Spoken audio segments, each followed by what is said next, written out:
네, 통합사회 지리 영역 대단원 3 생활공간과 사회 두 번째 시간 시작하겠습니다.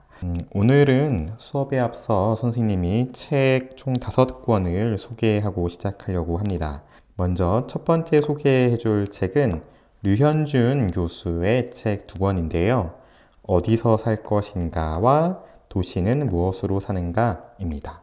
류현준 교수는 이전에도 공간이 만든 공간이라는 책으로 한번 책을 소개한 적이 있는데 선생님이 또 너무 좋아하는 작가여서 다시 한번 소개를 하게 되었고요.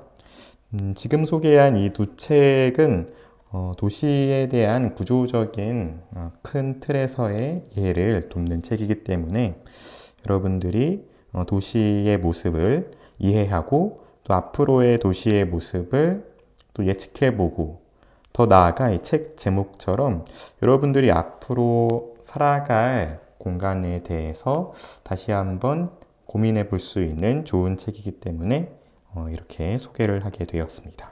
두 번째에 있는 도시는 왜 불평등한가와 이제 난장이가 쏘아올린 작은 공은 도시에 맞닥뜨린 이 문제점들에 대해서 생각해 볼 수 있는 책.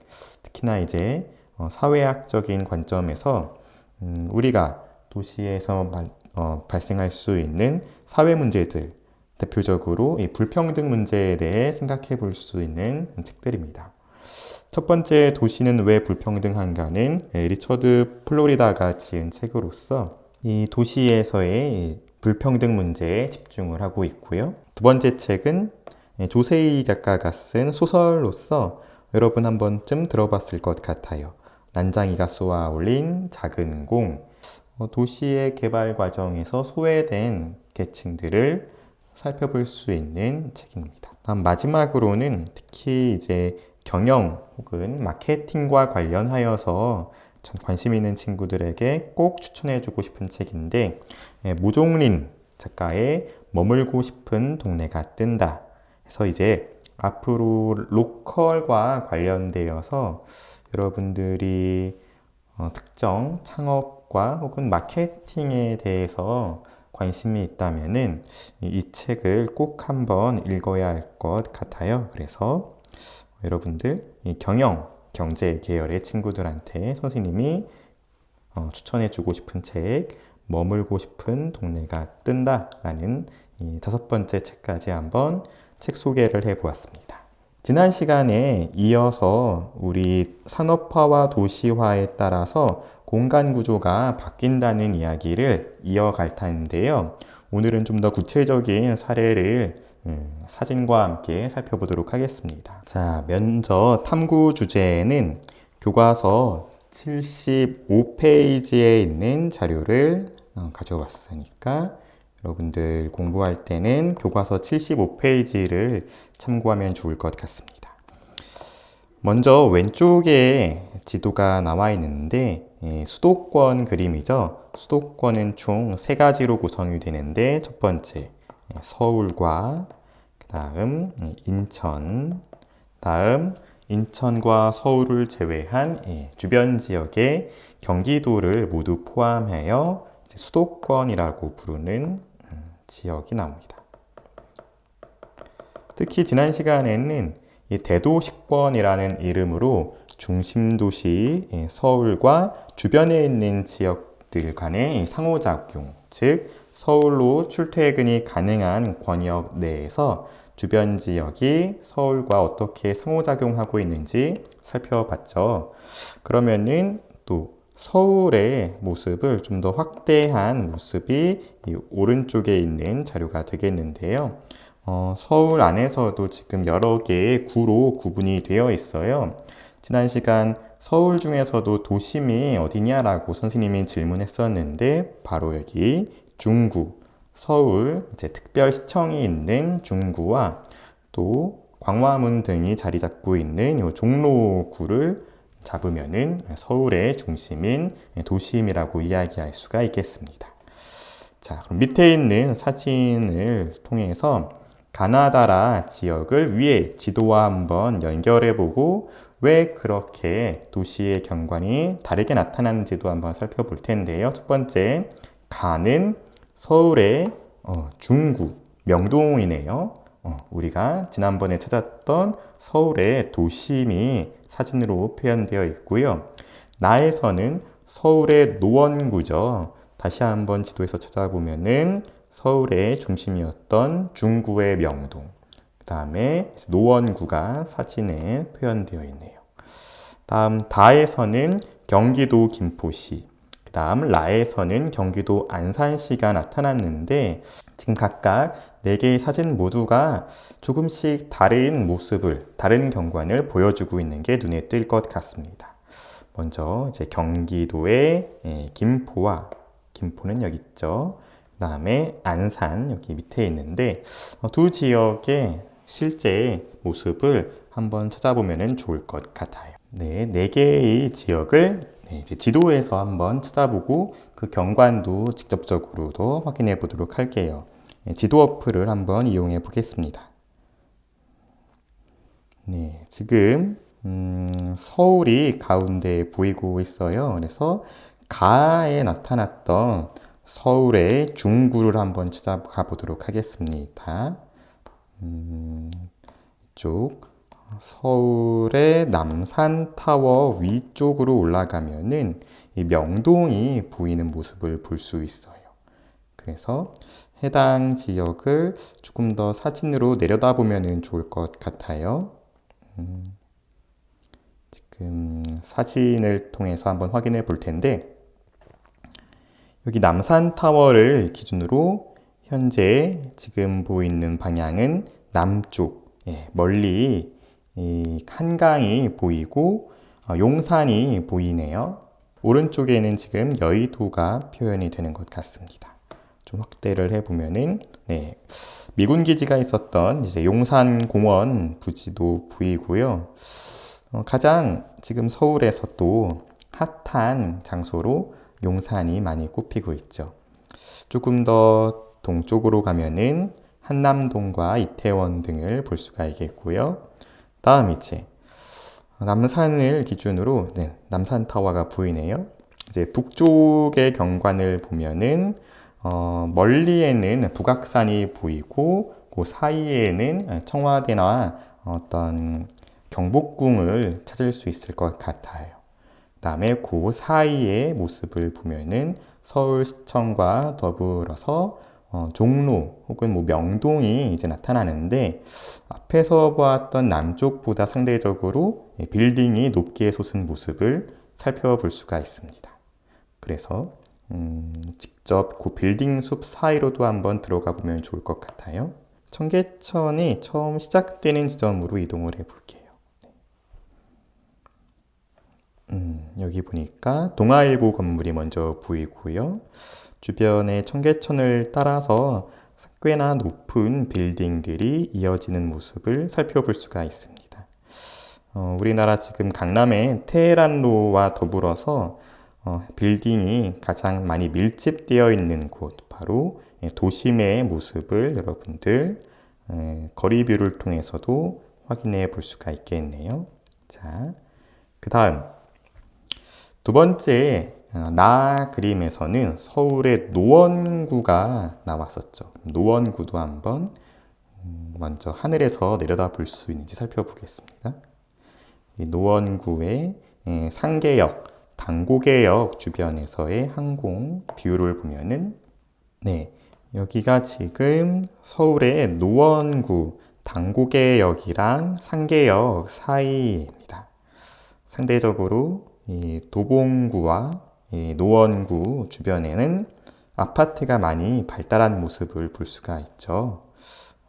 이쪽 도봉구청 방향으로도 많은 아파트 단지들이 있고 그 사이에는 상대적으로 건물이 낮은 주택들이 들어선 모습을 볼 수 있습니다. 다음 이쪽 지금 남쪽 방향인데 여기서 또 아파트 단지들이 많이 빽빽하게 들어선 모습을 살펴볼 수 있죠. 앞에서 봤던 서울의 도심, 중구의 모습과는 조금 다른 형태를 띠는 걸 볼 수가 있었고 다음으로 살펴볼 지역은 김포입니다. 김포는 서울을 중심으로 서쪽에 위치하여 있고 한강의 하류기 때문에 과거에는 김포 평야에서 벼농사가 활발했던 지역이에요. 그래서 상대적으로 농어촌의 성격이 강했던 지역인데 오늘날에는 서울과 또 가까운 지리적 이점을 이용해서 한강 신도시와 같은 거주 단지들이 대규모로 자리 잡고 있는 모습을 볼 수가 있습니다. 요 구례동 이쪽을 보면은 마찬가지 이게 항공뷰를 통해서 살펴보도록 할게요. 상대적으로 신축 아파트 대단지들이 자리를 잡고 있는 모습을 지금 김포시 구례동에서 살펴볼 수가 있죠. 반면에 중간중간에 이런 농사를 지었던 흔적도 살펴볼 수 있는 게 특징입니다. 즉, 우리 청북이랑 성격이 비슷한 것 같아요. 농촌의 성격과 혹은 이제 도시로서의 성격이 혼재되어 있는 모습을 살펴볼 수가 있습니다. 다음으로 살펴볼 지역은 이제 안산인데요. 안산은 서울 기점에서 남쪽, 아래쪽으로 내려가면 있는 지역입니다. 특히 안산에서 우리가 더욱더 관심을 기울일 지역은 여기 안산의 이제 대부도로 연결되는 이 시화호 주변이 됩니다. 네, 지금 안산시 단원구의 성곡동 주변 지역을 항공뷰로 보고 있습니다. 지금 항공뷰를 통해 내려다본 안산 주변 지역에 굉장히 대규모의 공업단지, 공단의 모습을 내려다볼 수 있는 걸 확인할 수가 있죠. 오이도 방면으로도 그렇고 지금 북쪽 지역은 상대적으로 아파트들이 멀리 보이는 모습이긴 하지만 지금 안산의 남쪽 지역, 즉 바다와 좀 접하고 있는 이 지역에서는 많은 공장들이 자리를 잡아서 우리나라의 제조업을 책임지고 있는 공간으로 성장하는 모습도 확인해 볼 수가 있습니다. 자, 그럼 다시 우리 유인물로 넘어와서 정리하도록 하겠습니다. 우리가 이제 교과서에서도 제시된 가나다라 네 지역, 첫 번째 서울의 중구 명동, 두 번째 서울 노원구의 상계동, 세 번째 경기도 김포시, 다음 네 번째 경기도 안산시의 모습을 사진과 함께 지도를 통해서 살펴봤는데 각각의 위치와 함께 왜 그곳에 해당하는 경관, 해당하는 도시 기능이 발달했는지 생각해 볼 필요가 있겠습니다. 먼저 서울의 도심, 중구의 명동 같은 경우 우리가 어떤 모습을 살펴봤죠? 바로 고층 건물이 밀집되어 있는 빌딩 숲을 도시경관으로서 설명할 수가 있죠. 해당하는 도심은 도시의 가운데에 있기 때문에 접근성이 좋아서 상대적으로 이 접근성이 높은 걸 활용하는 업무와 이 상업 기능, 즉 업무 기능이라고 했을 때는 결국에 사무실들이 자리 잡고 있는 빌딩을 생각할 수 있고요. 또 이 상업 기능 같은 경우는 특히나 명동을 대표할 수 있는 이 쇼핑 중심지, 명동에서 다양한 백화점과 이 상업거리가 나타나는 것을 이 서울의 도심에서 찾아볼 수가 있습니다.